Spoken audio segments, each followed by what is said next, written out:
Bonjour à toutes et à tous. Nous allons donc effectuer notre petite copie d'après Alexander Cousins en faisant donc effectivement une copie, mais vous allez voir vers la fin, on va même se permettre quelques petites libertés, puis tout au long, tout de même, en essayant de faire la copie, on va bien réussir à faire quelque chose que l'on s'approprie et il ne faut pas obligatoirement l'éviter. Alors, j'ai bien dit qu'il ne fallait pas utiliser de crayon, mais évidemment, au départ, si on a besoin de quelques petits repères, il ne faut pas hésiter. D'abord, cette, non pas ligne d'horizon, mais ligne de séparation entre le grand morceau de sol et tout ce blanc de ciel qu'on voit à l'arrière-plan.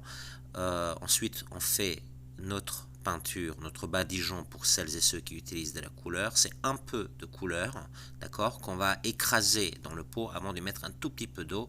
Et voilà le travail. Donc on obtient plutôt une forme de lavis. Mais nous allons utiliser de l'encre. Et ce que je viens de vous expliquer, c'est qu'on pourrait effectivement épuiser le pinceau. Regardez bien, je l'épuise, ce qui va se faire tout au long de notre travail avec le pinceau, jusqu'à ce que ça devienne un pinceau sec et que l'on obtienne une valeur beaucoup moins sombre, plus poussiéreuse comme ça, plus sèche. Mais tout d'abord, on commence par les grandes zones d'ombre. Alors il y a plusieurs chemins qu'on pouvait voir. Les grandes zones d'ombre ici, ou les grandes masses, donc ce qui nous concerne aujourd'hui, sont distribuées de façon relativement égale.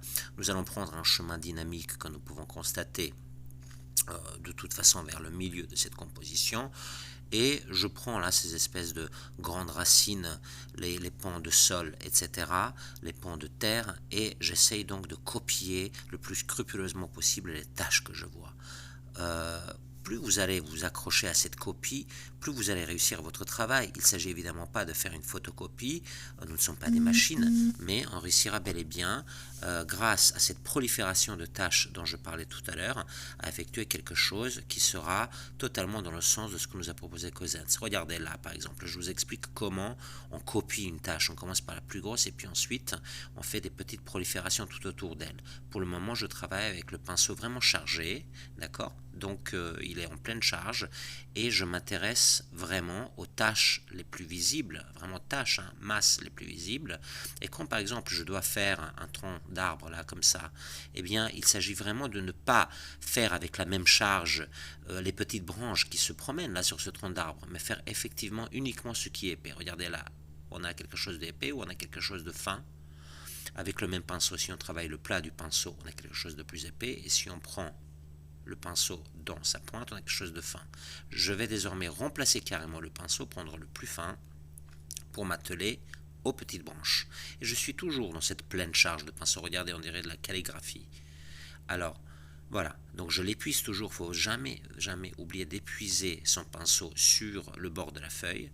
Et là, je vais aller m'atteler aux petites branches, aux petites taches, aux petites lignes. Je n'ai pas envie de dire branche, feuille, j'ai envie de dire tache, ligne, voilà, et ça va donc vraiment dans un sens décrescendo, c'est-à-dire vraiment des plus grosses jusqu'aux plus petites. Là, par exemple, j'avais laissé blanc, une réserve entre le haut du tronc et le bas pour faire la jonction. Maintenant, je m'attache à effectuer la branche la plus fine.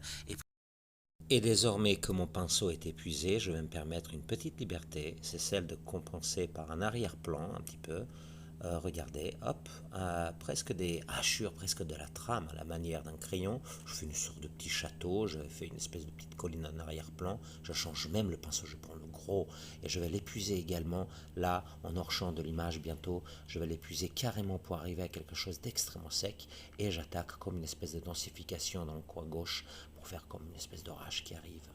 Enfin, une fois que j'ai fait ça, je peux même donner quelques demi-tons un peu plus gris dans le nœud comme ça des branches et de la terre. Et à la fin, je prends mon petit pinceau et je me permets de faire deux petits personnages en commençant exactement théoriquement comme ce qui avait été indiqué, à savoir de faire d'abord le plus gros, le torse, ensuite de descendre un peu verticalement sur les jambes et de finir par deux petits points pour faire la tête. Alors, permettez-vous ça, vous pouvez tout à fait essayer de vous amuser un petit peu à la fin et on fera ça avec plusieurs d'entre nos exercices. À vous de jouer.